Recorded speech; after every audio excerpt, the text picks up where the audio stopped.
if you were teased by what you heard in the previous session about smoking and children, Dr. Lando could answer questions about that as well. He's won several awards, held many leadership positions in tobacco control, including, for our purposes, chairing the scientific program committee for the current conference. So we're very grateful that you've taken some time out to come and talk to us, and we're happy to hear your presentation. Thank you, sir. Well, I appreciate the opportunity to be here. I'm hoping to allow significant time for questions. I have worked in the field of tobacco for many years, and my primary emphasis has been on how to help hardcore addicted smokers to quit. And just to realize, one, how addicting smoking or cigarettes and other tobacco products can be, and two, how quickly addiction can start. And that's something that we're learning a lot about just in the last few years, just the rapid onset of nicotine addiction in sometimes young children who will initiate age 12, age 10, sometimes even younger. So the title of my talk, Quitting Tobacco, Why Is It So Hard? What Works? I do not have disclosures or conflict of interest. I want to start out by playing a clip that kind of gives you some basic background on nicotine addiction. I think it is pretty accessible, pretty understandable. Worldwide, billions of people smoke. Smoking-related diseases, including heart disease, stroke, chronic lung disease, cancer of the lungs, larynx, esophagus, mouth, and bladder, cause 4 million deaths globally. For the majority of smokers, both the physically and psychologically addictive nature of tobacco products makes quitting difficult. Part of nicotine's hold on smokers is believed to be due to its effect on brain dopamine levels, which are associated with positive feelings. Knowledge of the receptor activated by nicotine provides helpful insights in the development of new smoking cessation strategies to help people finally quit smoking. Let's take a look at how this process works. When inhaled, cigarette smoke travels through the airways to the lungs. From here, nicotine passes directly through the alveolar epithelium into the bloodstream. Although nicotine can interact with a variety of receptors in numerous tissues, as we will see, it is its interaction with specific receptors in the brain that creates the dependence associated with smoking. Within seconds, nicotine is delivered to millions of neurons in the central nervous system. Here, within the midbrain, nicotine interacts with the alpha-4 beta-2 nicotinic acetylcholine receptors. Acetylcholine is the natural ligand for these receptors. However, nicotine, also an acetylcholine receptor agonist, has a higher affinity for the alpha-4 beta-2 receptors. Located on postsynaptic neurons, these receptors are comprised of 2 alpha-4 and 3 beta-2 subunits that form a channel for transporting ions through the membrane. When 2 molecules of nicotine or another ligand engage binding sites within the receptor, the ion channel is activated. Looking into the receptor, we see that it is closed, but activation by ligand triggers internal rods to open the channel for the passage of calcium, sodium, and potassium ions. This initiates electrical impulses, generating an action potential. This signal is rapidly transmitted down the axon to the reward area of the brain. Here, the impulses stimulate the release of neurotransmitters, including dopamine. Dopamine triggers additional signaling events that stimulate the reward circuit, generating short-lived feelings of well-being, improved mood, and increased attention. Every time tobacco is used, dopamine levels surge. However, nicotine is eliminated rather rapidly, causing dopamine levels to decline. The result, a craving for more nicotine. With continued tobacco use, alpha-4 beta-2 nicotinic receptors undergo complex adaptive changes, including upregulation and desensitization. Over time, These and other downstream changes contribute to a stronger need for nicotinic stimulation to achieve the rewards of smoking. In summary, the frequent use of tobacco products creates an increased need for more dopamine, continuing the devastating cycle of tobacco dependence.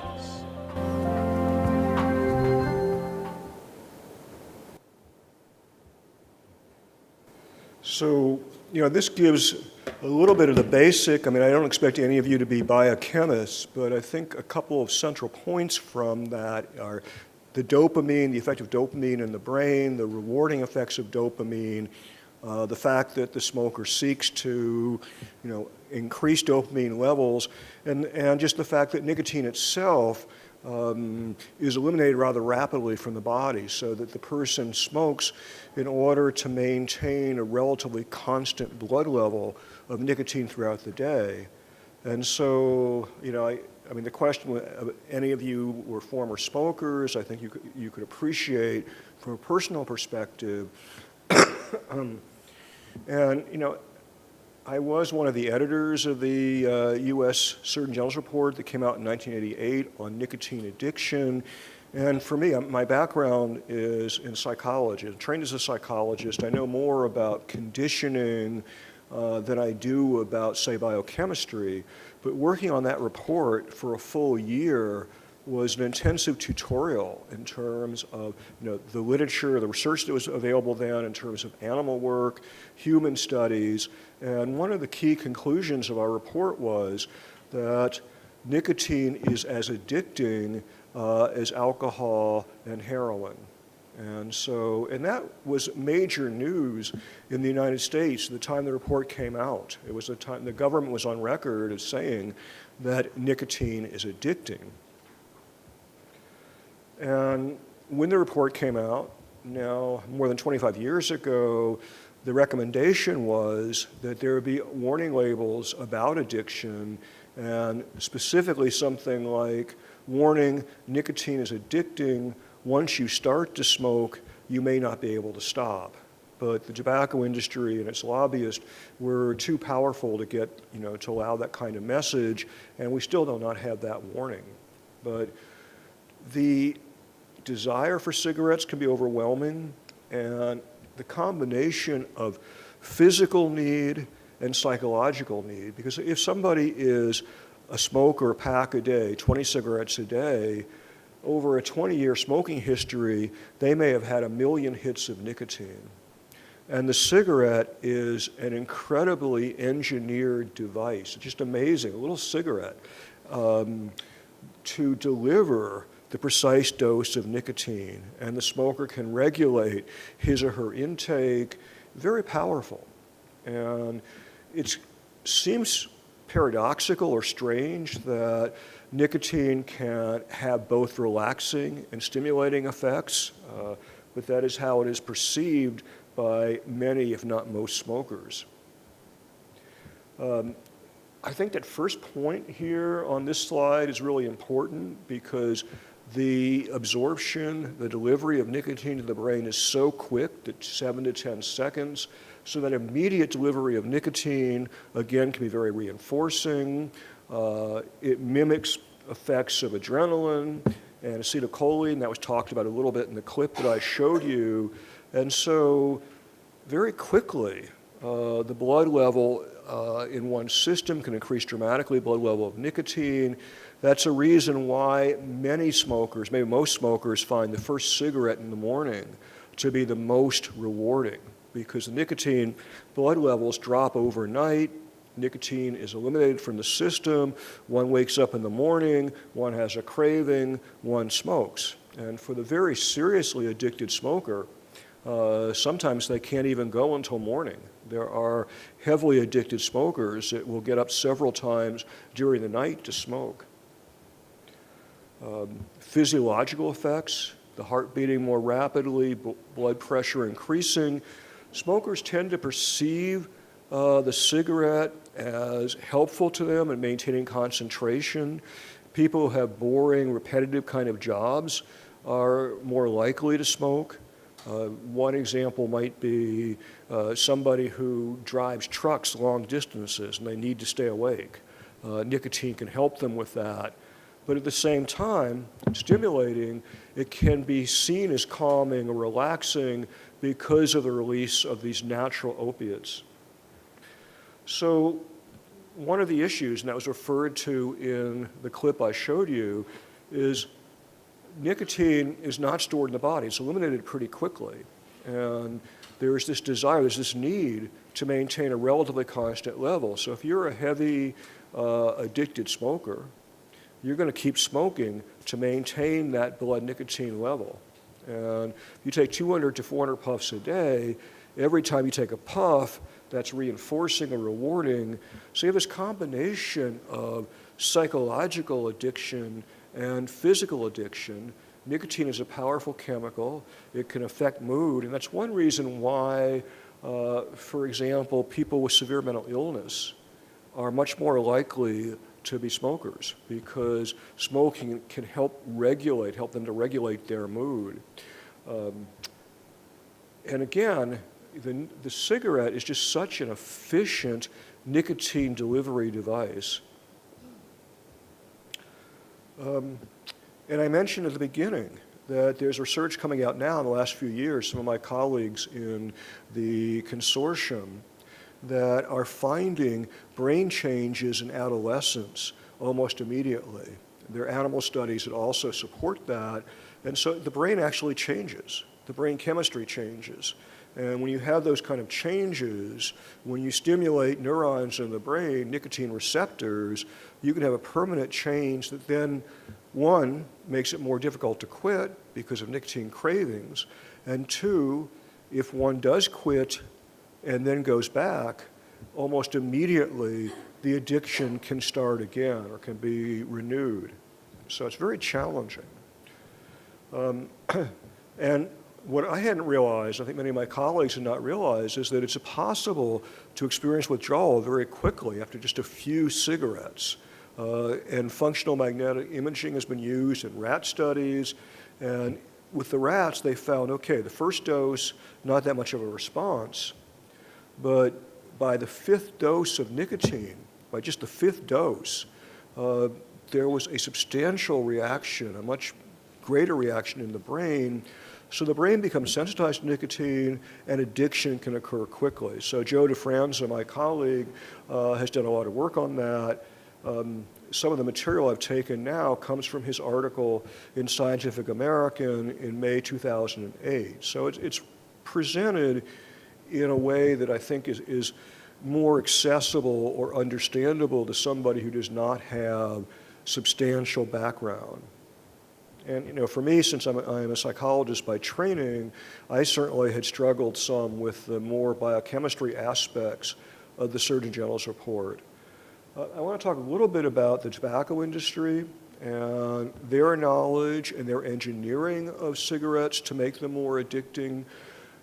I was struck by the fact that when we released the report in May of 1988, the report saying that nicotine is addicting, the tobacco industry reacted with outrage. They said we were calling 46 million Americans addicts, and they were totally denying that nicotine, in fact, is addicting, smoking is a free choice, people can choose to quit. But they knew, their internal documents, they knew, going back at least 25 years before that nicotine was addicting. I'm sure they knew before that even. But they were advised by their lawyers that that there was the issue of potential lawsuits. There was a case against the industry back in 1988, the Cipollone case, where a woman who had developed lung cancer was suing the industry, and the concern the lawyers had is, if nicotine is addicting, then how is it really free choice on the part of the smoker? And the industry could be more vulnerable to judgments against it. So you can't defend smoking as a free choice. The person's addicted. Charles Ellis, who is advising British American Tobacco, said, as a result of this research, we have a knowledge of the effects of nicotine far more than in the published literature. And that's been interesting and maybe not surprising, because the tobacco industry has always been a step ahead, or more than a step ahead, of the research communities. And they knew nicotine was addicting. They knew more about the mechanisms than we did, certainly. And so if you can deliver the nicotine quickly to the brain, it increases the addiction potential. And tobacco industry scientists knew that. They took advantage of it. Another aspect of addiction, think about the fact that it wasn't overnight that it became known how harmful smoking is. I mean, that came out over some time. The first big scare probably in the US was in 1964 with our first Surgeon General's report, which was front page news. I mean, it was such a major event, the release of our very first Surgeon General's report saying smoking causes lung cancer, that they deliberately released the report on a Saturday morning because they were worried about the impact the report would have on the US stock market. And tobacco industry scientists appreciated the fact people are addicted, it's very difficult to quit, and the smoker can deny, they can rationalize, and if they do that, they're less likely to quit. So they're concerned about smoking and health. There actually was a significant drop in smoking in the US after the release of that first Surgeon General's report that got so much attention. But from the industry standpoint, you probably haven't heard of these specific brands of cigarettes, Kent and True, but they were promoted in the US for a number of years as having lower tar and nicotine, having filters. And there was an effort on the part of the industry to reassure smokers that they could lower their risk. There was even an advertisement, I think it was for a brand called Carlton. No, it was actually for True, where the person was saying something like, well, I've heard about these issues with smoking. I could either quit or smoke True. I decided to smoke True. So the smoker thinks or thought with these supposedly low tar nicotine cigarettes that they were getting a lower dose, they were safer. And unfortunately, smokers compensate, they take more puffs, they inhale more deeply, and they were not at reduced risk. So it's clear, and of course the industry scientists know this, that you need to deliver the nicotine efficiently. The smoker desires to keep it within a certain acceptable range. If it drops too low, they experience withdrawal. If it gets too high, they can experience negative effects, maybe nausea. And there was a proposal back in the 1990s, mid-1990s, to require reduction of actual nicotine content of cigarettes to a point below which it could be addicting. Because smokers can compensate, but if you reduce the nicotine sufficiently, then it becomes impossible to maintain or to acquire enough nicotine to maintain the addiction. Now that proposal has not gone anywhere, but that was suggested now 20 years ago. So they knew it was addicting. They know that they're in the business of selling a drug delivery device. And the cigarette is incredibly sophisticated. You have fingertip control over the dose. You take a cigarette, you regulate when you puff, how deeply you puff. You have tremendous control as a smoker over the absorption of nicotine.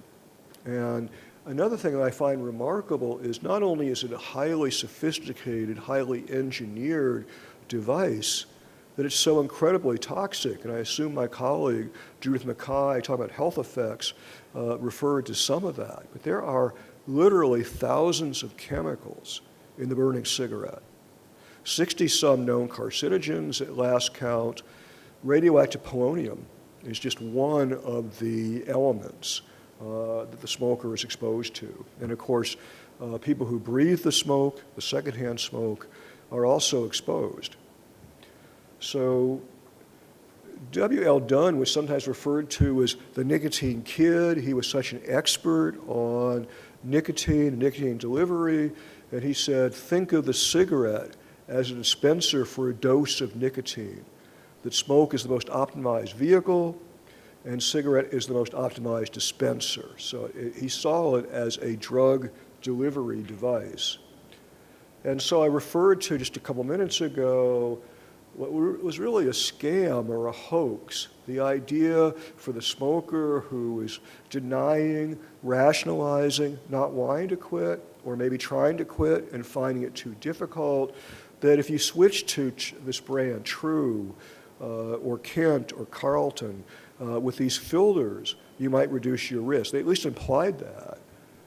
One of the more kind of bizarre circumstances, Kent, I think back in the 1950s, introduced what they called their micronite filter. And it turned out that this micronite filter was laced with asbestos. So, and of course, asbestos is extraordinarily harmful. So smokers compensate, I've said that. If you look at these low tar, so-called low tar nicotine cigarettes, there are ventilation holes in the filter. It's very easy for the smoker to cover up those holes with their lips. What's supposed to be a low tar nicotine cigarette becomes quickly a medium or high nicotine, tar nicotine cigarette. The smoker's not getting an adequate dose of nicotine. They're not going to be satisfied. They're not going to be happy.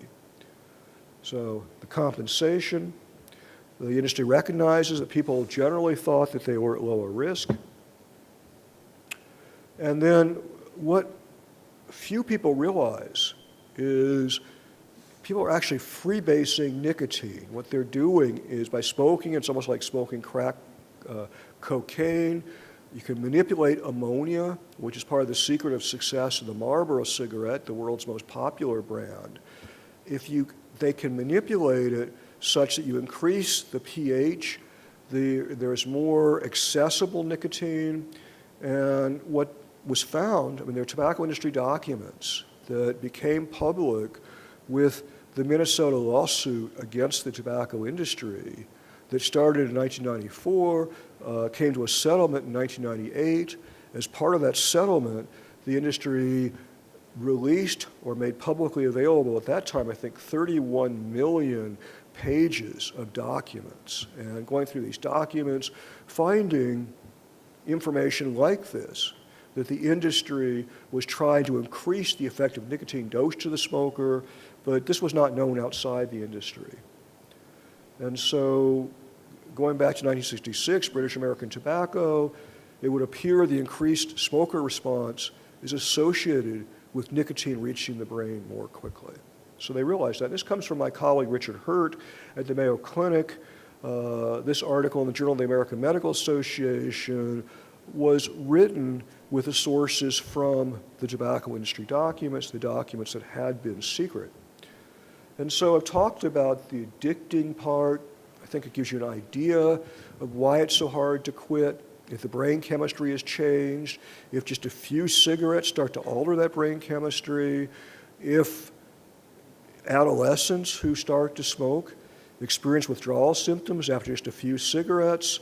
So we understand why it can be so incredibly difficult, the need to maintain a constant blood nicotine level, and even if you've not smoked yourself, you probably know people who have, know people who have gone through quitting with just major, huge difficulty, maybe just not been successful, people who continue to smoke despite the fact that they have life-threatening disease.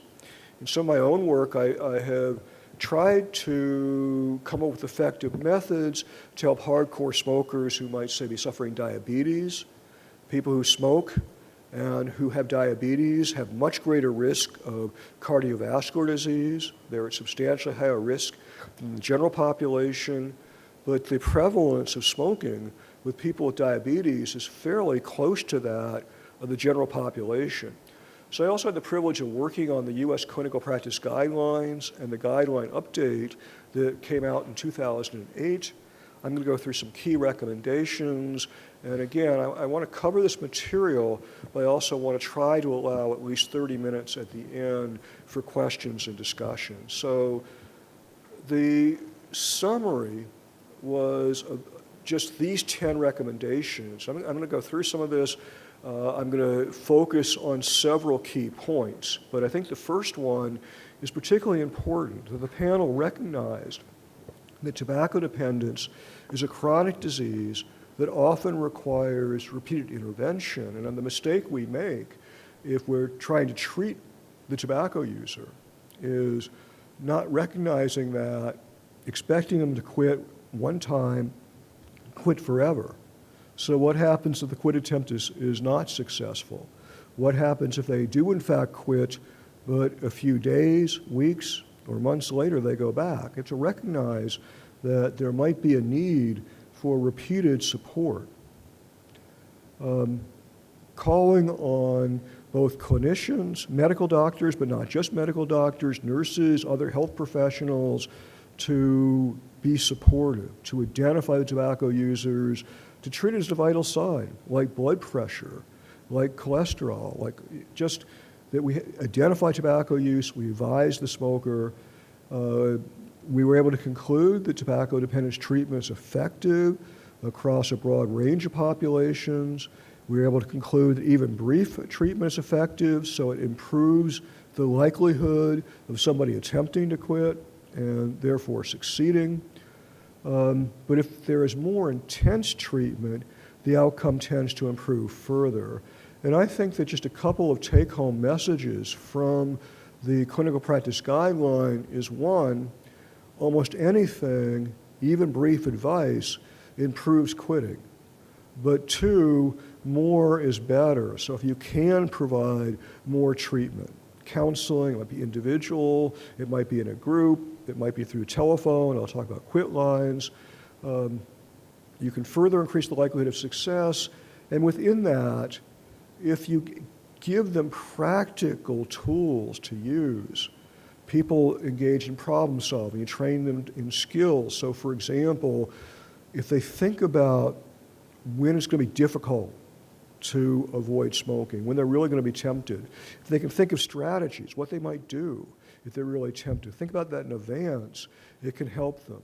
And social support can be so important. One reason it can be hard for many people, not just the addiction, is if everybody else around them is smoking, if they're not getting support from key people for quitting. We now have medications that are available to help people quit, although there's a problem with cost, and in many countries a problem with availability. And these just mention the types of medications that have been approved for quitting. They can reduce withdrawal symptoms, they can make it easier, they don't take care of it by themselves by any means, but they can help. And then cytosine, there's been evidence since the 2008 guideline update. Cytosine has some similar effects to varenicline, but it is a lot less expensive. So expense is a huge issue. The fact, again, more is better usually. So counseling is good, it can help. Medication is good, can help. And together can do even better. Quit lines, WHO encourages quit lines internationally. I'll talk about that. And encouraging clinicians, encouraging health systems that if one is advised, if you advise a patient to quit and they're not interested, try to at least motivate them. Keep the possibility open that as your doctor, I'll be here for you when you're ready to quit. And tobacco dependence treatment is incredibly cost effective relative to almost any other kind of intervention. So those are the basics, conclusions. But as I mentioned, the change in brain chemistry, the nicotine receptors, and so people have quit for years, and they take a cigarette, it can have a very powerful effect, and addiction can be reestablished very quickly. And so again, I'm repeating the point, nicotine dependence is a chronic relapsing condition. Clinicians need to know that. I think people in general need to know that. And so we come to the Framework Convention on Tobacco Control, which I'm sure you've heard about, the WHO Framework Convention, the first international treaty from the World Health Organization. I think the last count, there are 180 parties to the treaty. One of the articles of the Framework Convention is on tobacco dependence, the obligation for each of the parties to the treaty to develop and disseminate guidelines that are evidence-based guidelines, recognizing national circumstances, recognizing that in some low-income countries, there simply is not going to be the infrastructure to do as much as would be possible maybe in a high-income country, but take effective measures to the extent possible to promote quitting and provide support and treatment for quitting. And I've argued sometimes that there is an ethical obligation, and of course I feel strongly because my whole career has been focused on treatment of addicted smokers. I think there's an ethical obligation that as we raise prices, as we increase taxes, as we restrict where people can smoke, there's an ethical obligation to provide support and treatment for the hardcore tobacco user who's unable to quit. I see it as an ethical issue. So, but again, there are challenges in low resource settings, importance of primary care. So even in a low-income country, a clinician can provide advice. The repeated intervention is an issue. One of the challenges, we did work in India and Indonesia, and I remember visiting primary care clinic, and the average medical visit at that clinic was 90 seconds. So the challenge of being able to bring in advice for quitting in a 90-second visit is immense. But this is the recommendation that clinicians and healthcare systems identify and treat tobacco users, coming from WHO, coming from the Framework Convention, and they agree that brief dependence treatment is effective and that there are effective medications. But as I mentioned, cost is an issue. So in a low-income country, think about some of these medications are hugely expensive. A course of treatment, an adequate course of treatment might require US $40, US $100. And how is that affordable in a low-income country context? I might argue even there, in the case of somebody who's medically compromised, there are people who, if they continue to smoke, basically they're going to die. I think in those cases, there should be a way to deliver treatment, including medication. Cytosine might be a possibility because, again, it costs a lot less. But clinicians are busy, it's not a priority. It can be very discouraging. If you're a doctor and you advise people to quit, and 5% of people you advise to quit actually do so, it can feel like you're having no success. And there's worry that patients might be scared away, they don't want to think about it, they're just not interested. The fact is that most smokers do want to quit, but on their own, only about 5% of attempts are successful. We can increase success if people use evidence-based methods, repeated advice and support, and that support can be within the context of counseling or treatment. That support can also occur outside. If family members are concerned, can be supportive, friends. Something as brief as your doctor, I believe the most important thing you can do for your health is to quit smoking. That message took me only a few seconds. Something like that can, by itself, increase the likelihood of quitting, and the recommendation is that all tobacco users should be offered at least this minimal intervention, the advice. Motivational messages can make a difference. Telephone counseling, there's been a lot of research on telephone counseling, and lay people who are not experts, people who are not professionals, can provide support. In my own work, I've done quite a bit with lay interveners. We talked about individual group counseling, problem-solving skills training, social support. So what I see as a possibility, given the financial barriers, excuse me, given infrastructure issues, that even in low-income countries, lay interventionists can be available at low cost. We have the DOTS providers for tuberculosis. DOTS providers, for example, and tuberculosis is a disease that is very much affected by smoking.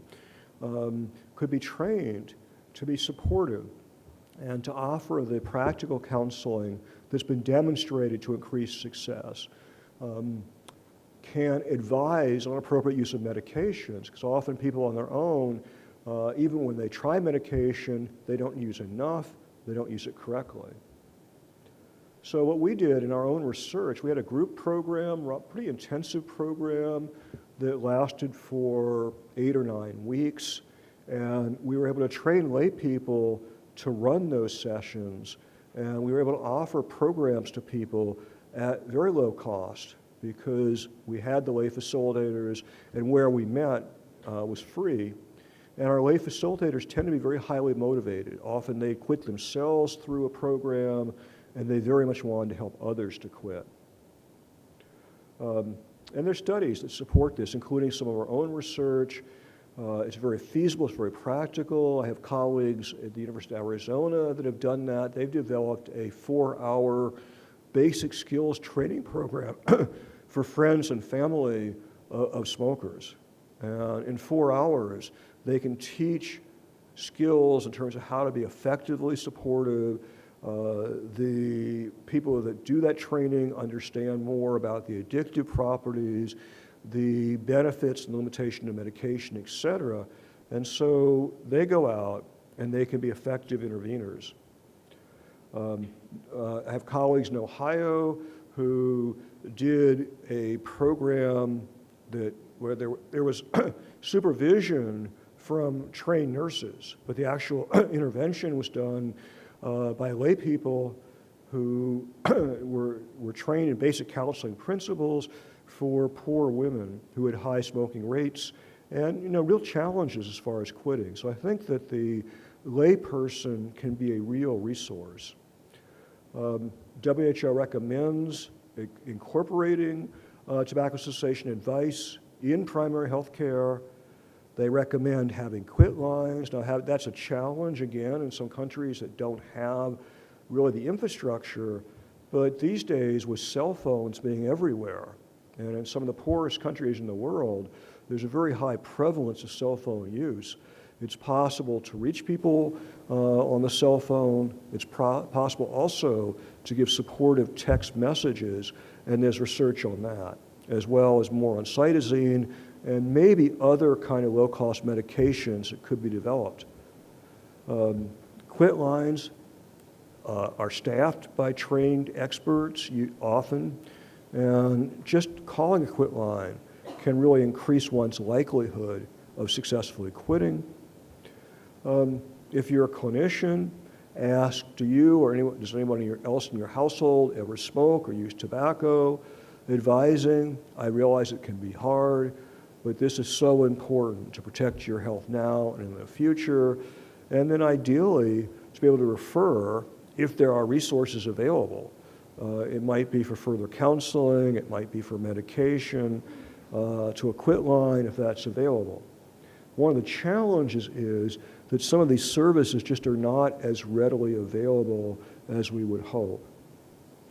And so what I'm going to do, and I think I've actually allowed plenty of time for questions and discussion, I want to go to this last quote, and then I'm going to play a very brief clip from our U.S. Center for Disease Control. So Gro Brundtland, when she was Director General of WHO, said, if we do not act decisively, 100 years from now, our grandchildren and their children will look back and question, how did people who claim to be committed to public health and social justice, how did we allow the tobacco epidemic to fold unchecked? And I will say, so I'm a tobacco cessation researcher. I've become more of an advocate later in my career, more focused internationally, having done work in India, in Indonesia, in Tunisia most recently, seeing the effects of smoking.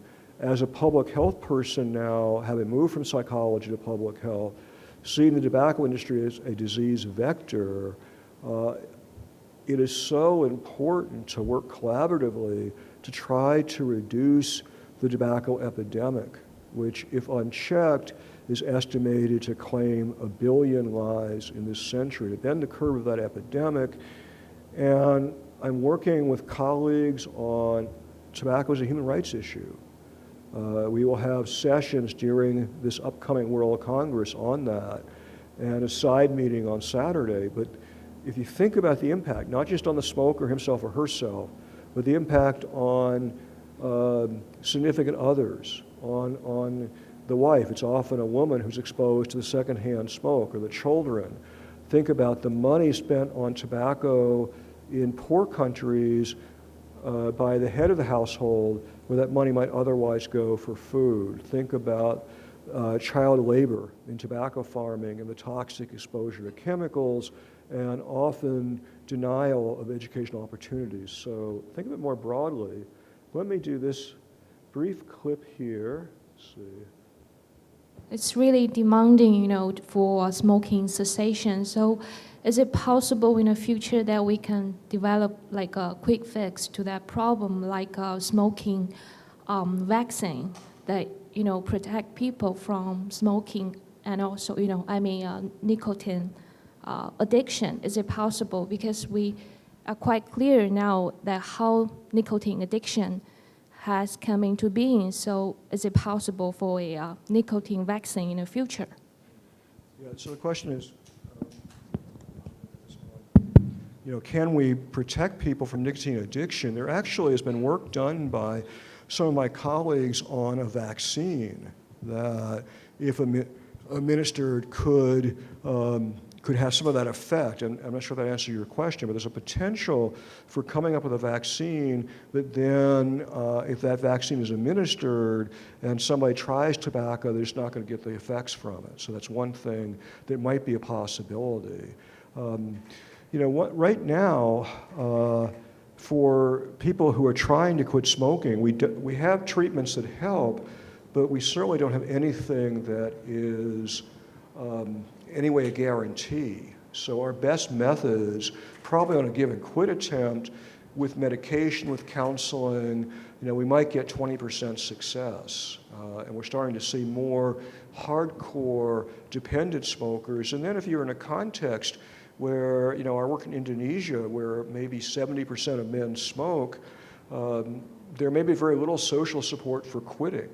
And that can make it challenging. Let me just play this clip real quickly. It's only about 30 seconds. The thought of my sons growing up without me inspired me to quit smoking. I talked to my doctors, and then I threw away all my cigarettes, ashtrays, and lighters. I started exercising instead of smoking. Letting my friends online know I was quitting kept me on track. Staying away from alcohol when I was first quitting was key. I kept on trying, learned something each time. Do whatever it takes. No matter how many times it takes. We did it. You can too. So it's very brief, but there is evidence that, and actually that campaign by our Centers for Disease Control resulted in a significant increase in quit attempts. And there also, we did some work with quit smoking contests and finding that, like in a community, when a lot of people are trying to quit at the same time, the likelihood of success is increased. The likelihood of people making a quit attempt in the first place is increased. So, questions? Based on your studies or observations, is it easier or is it more effective to quit at one time, just to stop smoking, or slowly quitting, like maybe 10 sticks a day, and the next month just 7, and then on the third month 5 sticks? Yeah, that's a good question. Is it easier to quit all at once or to do it gradually? At one time I would have said that that very clearly just quit all at once. It turns out it's a little bit more complicated than that. The advice would be, because basically there are 2 methods that I think can work equally well. One would be to quit just suddenly, and that's often recommended. The other would be if you decide to quit gradually, you can go to a certain point, but if you try to go too far, it's probably not going to work. So for example, if you are smoking right now 20 cigarettes a day and you decide, okay, next week it's going to be 16, next week 12, next week 8, next week 4, that's probably not a good idea. You might want to cut over a period of time to about half of where you were and then quit altogether. Because if you cut way down, what you're doing is each of the few cigarettes you've got left can be incredibly rewarding, and it almost defeats the purpose. So I would say there's some personal choice there, but I would advise against just keep going gradually all the way. Get to a point, maybe half of where you were, and then just quit abruptly.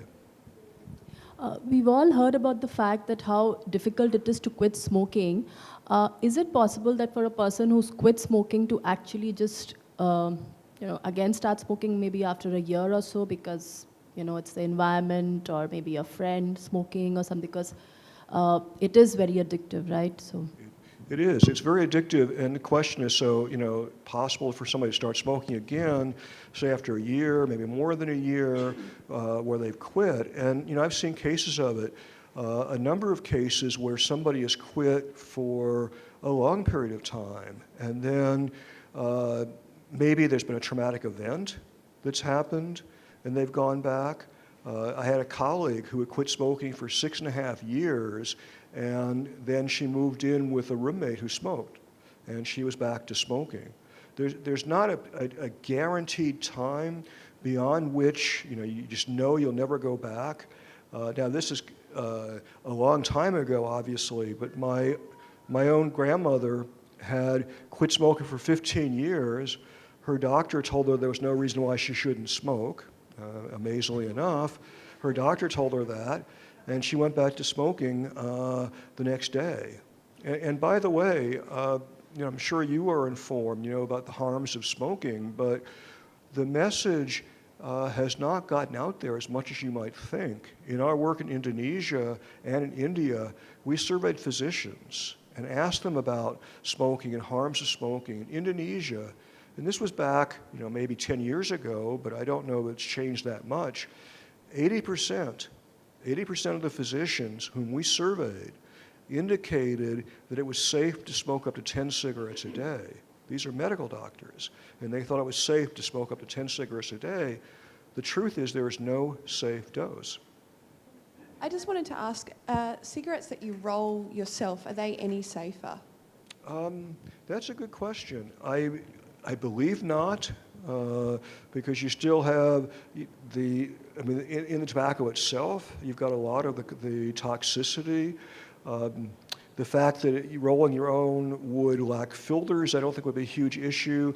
Part of it is that what you'd be getting if you roll your own, might be less consistent. If it's a commercial cigarette, it's engineered to kind of give you the same thing every time. So, to the best of my knowledge, roll your own would not be any safer. I heard an opinion from a former drug abuser that smoking tobacco was actually the hardest thing to quit, to give up. Would you agree to this point? Yeah, so you're asking, was smoking tobacco was the hardest thing to quit as opposed to? The other drugs. Yeah, I would, again, some of it is just, anecdote, what people tell us, but people often say that quitting smoking was the hardest thing they ever did. I've got colleagues or friends who have quit other substances, people who had a long history of alcohol or even different kind of illicit drug use who just say, I found quitting smoking more difficult. It's interesting because I'm going to come to that. I think part of it is that, and it may be less true some places, because there's some places where there's so much regulation and where people basically cannot smoke in public places. But in general, because smoking is legal, it's legal, it can take place almost, in the past, it can take place almost anywhere. I mentioned, if you have 200 or 400 puffs a day, 20-year smokers had a hit 1 million times. They've done it so many times, and they get that immediate effect. Whereas, if you're taking an illicit drug or even something legal like alcohol, there's circumstances in which you're probably not going to be drinking. And so I think it's just that it is used in so many places, and the effect is so immediate that it's made it harder. So it becomes so psychologically conditioned as well as physically conditioned. And, compared to illicit drugs, there's not the same, there hasn't been the same stigma. Now, a couple things that have changed in many countries. One, more restrictions on where people can smoke, so that's an issue. One thing we're seeing in the United States, particularly in some states that have really strict rules and regulations, we're seeing more people who are only occasional smokers. We didn't see much of that before. Most people who smoke want to quit, and you said that, and anecdotally we see that around us. But why is it that the private sector, say pharmaceutical companies, have not made an opportunity out of this, and private sector also as in hospital settings, so private medical facilities, because this sounds like a great business opportunity if so many people want to quit. Or is it happening somewhere that we don't know of? Are there successful examples from private sector? Right. I don't know about every country, every place. The pharmaceutical industry has made a real effort to market some of the products, like the nicotine replacement products, nicotine gum, nicotine patch, the Chantix, the Zyban, or the varenicline. And one issue has been that in many countries, it's only a small part of the population that can afford those medications. And one area of discussion has been, offering subsidies or expecting the pharmaceutical industry to make the drugs available at lower cost. So it seems like there is an opportunity to make a profit. I think in the United States, the first year that varenicline was on the market, there was $1 billion in revenue. So that was significant. But in a place like Tunisia, where we're working, there is nicotine replacement that is available, at least theoretically, but almost nobody uses it. So I don't know whether that's lack of promotion. I think there's some potential interest. There's more the pharmaceutical industry could do, but there seem to be a lot of barriers, including issues of cost. Maxim Drabok, Ukraine. Some people say that they are social smokers. They smoke to socialize easier to each other. Is it addiction, and how to quit of social smoking? Good question about social smoking. I can't say I fully understand it. There are aspects of smoking that puzzle me still after more than 40 years. There are people, so not everybody who smokes is addicted. Not everybody who smokes is addicted. I don't fully understand some of the mechanisms. And you will find that people with the same smoking history who try to quit may have a very different experience. Some finding it incredibly stressful. What we're seeing now, again, we are seeing more social smokers.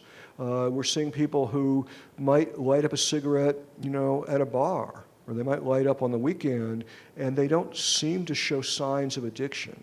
Now, that's a minority of all smokers, but we're seeing it more commonly. We're seeing more people who don't smoke every day, particularly as it is restricted.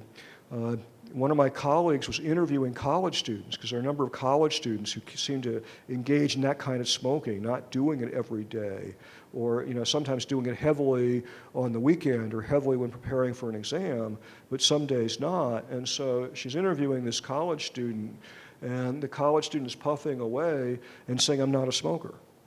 So while they're smoking, so they just don't have that self-concept. So there are people who are occasional smokers. There are people for whom, for whatever reason, and I don't fully understand it, just do not seem to have the same susceptibility to addiction. Now, of course, I have somewhat of a biased sample, because the people I work with are at the other end of the spectrum. They're the people who are the hardcore, who want to quit, who tried to quit, and come for help. And at that opposite end of the spectrum, people who, I was deposed in a lawsuit against the tobacco industry, and the client was somebody who not only smoked constantly, but got up, 2 or 3 times every night, because he could not go through the night without smoking. And despite the fact of contracting serious lung disease, continued to smoke. So I think there's a continuum going all the way from people who seem to show virtually no signs of addiction, which is a minority, to people who will continue to smoke even in the face of, essentially imminent death. Well, I have a question. In the FCTC Article 14, well, it says all parties should take effective measures to promote or help quitting and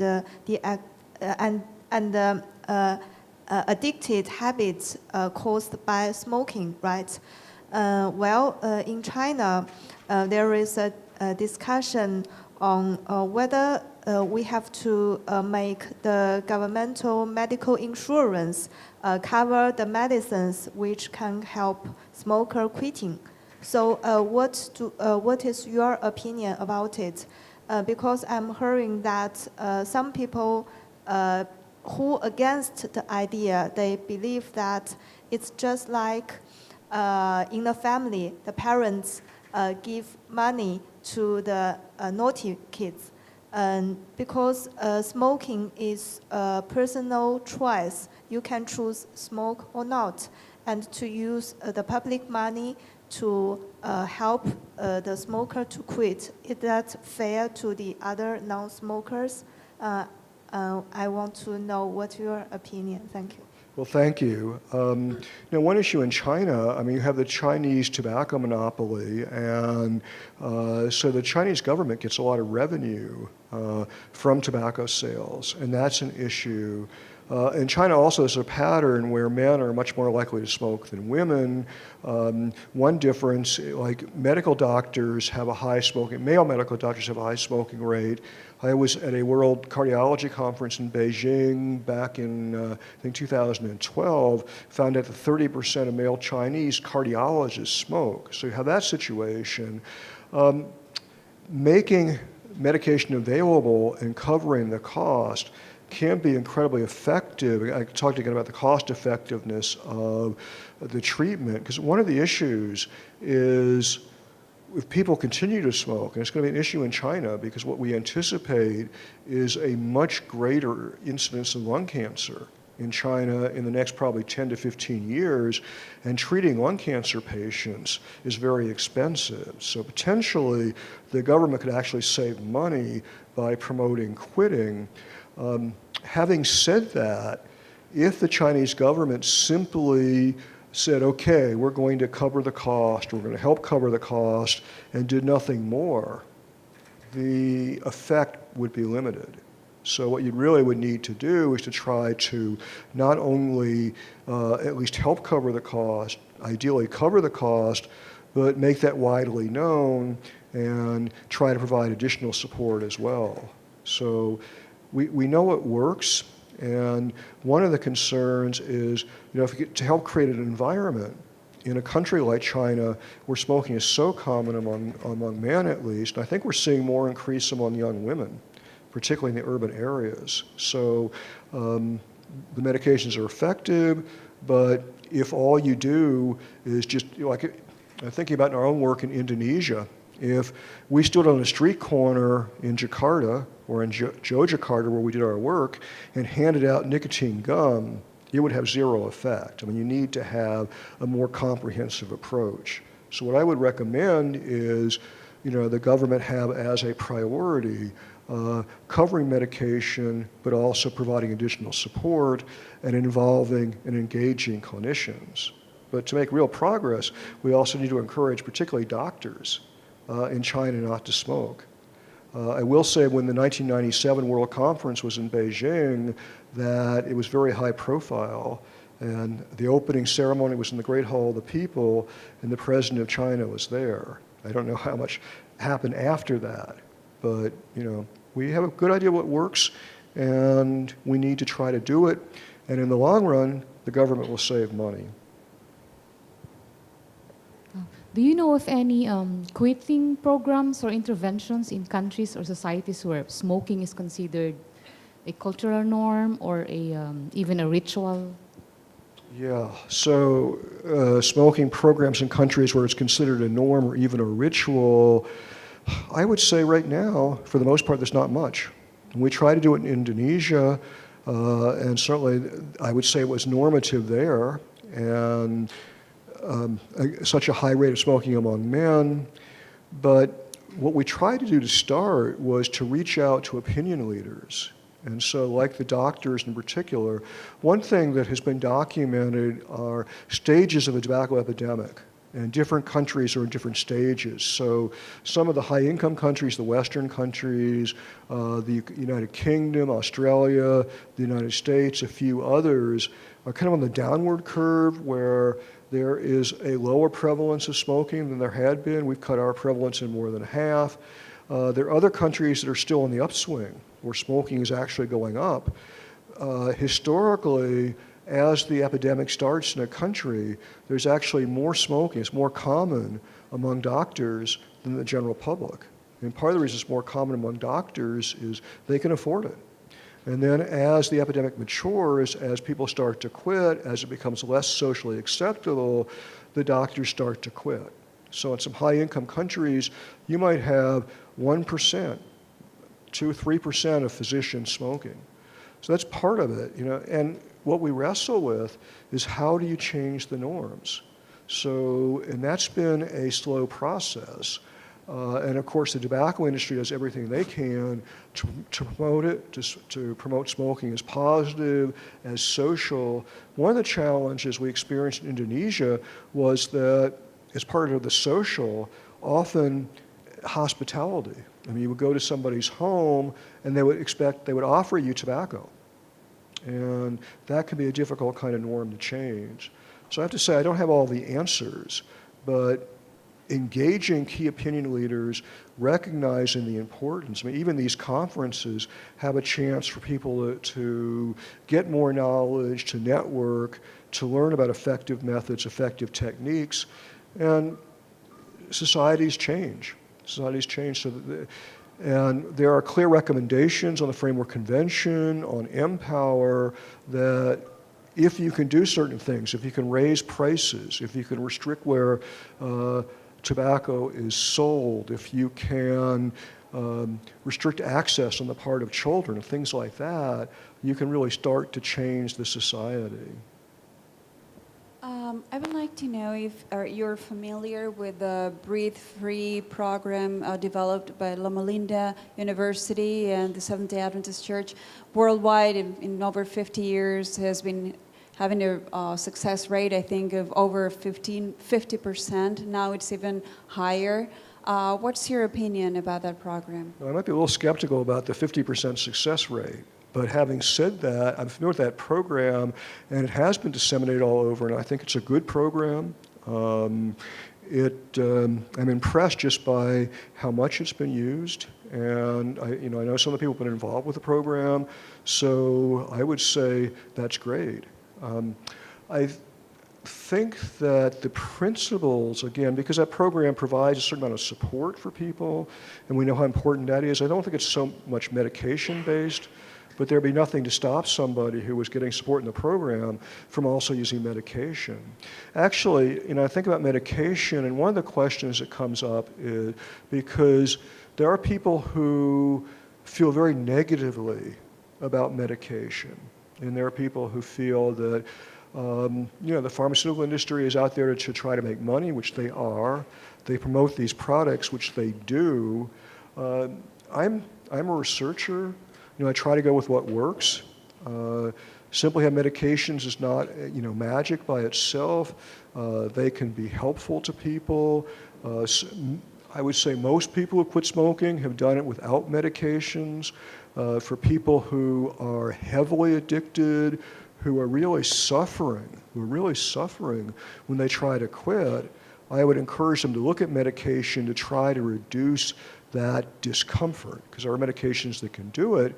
But realistically, in many countries around the world, there are not the funds to support having a large portion of the population use these medications. And in my own work, it's been more focused behaviorally and more social support. I was getting better success rates back 30 years ago with the group program I mentioned that was entirely behavioral than I can now with a combination of medicine and social support. And I think a reason for that is we've reached a harder core, at least in the US, the people who now smoke, which is a smaller minority, maybe 17% of the adult population, tend to be harder core. There are more people in the population who have other issues like substance abuse, mental health issues, so it's really gotten harder. So what I would encourage you, I talked about effective components of treatment, I talked about medication, I talked about counseling, it's just to look at those and, to think about what it might apply in a given situation. And not everybody's going to have access to all the techniques. I just hope we can increase it. I hope that we can see much lower tobacco use among opinion leaders. I also hope that we can see less promotion, because when you see tobacco smoking in the movies, that has an impact. There's a lot of work on that, including Bollywood in India. So I wouldn't say there's just one way to go. But if you look at the different methods, you look at the involvement of the medical system, the health providers, you look at potential quit lines, you look at potential lay people and support, you look at the medicines that are out there, we look on the horizon in the future, maybe a vaccine, maybe, that would help protect people against developing addiction in the first place. So there are a lot of possibilities.